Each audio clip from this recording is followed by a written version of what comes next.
12 taong gulang na bata dinampot matapos umanong tangkaing magsunog sa Pagadian City. At 2 patay sa banggaan ng kotse at motorsiklo sa Biliran. Narito ang report. 2 patay sa banggaan ng kotse at motorsiklo sa Naval, Biliran.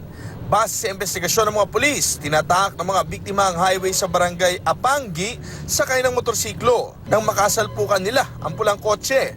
Sa lakas ng impact, tumilapon ang mga biktimang sina Jenna Sabukohan at Noel Garcia. Ligtas naman ang driver ng kotse na isa palang pari. Hindi siya nagbigay ng pahayag. Patuloy na inimbestigahan ng pulisya ang insidente.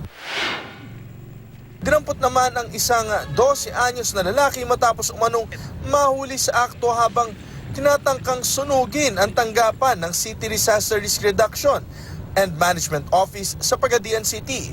Mabuti na lang at natsyempohan ng isang empleyado ng CDRRMO ang bata habang sinisilaban ang damuhan sa likod ng gusali. Nagapan din ang sunog sa damuhan. Matapos mahuli, inamin naman ng bata na tinangkanga niyang sunugin ang damuhan. Pero katuwaan na daw ito ng kanyang mga kaibigan. Hawak na ng DSWD ang bata. Para sa unang balita, Jay Sabale reporting.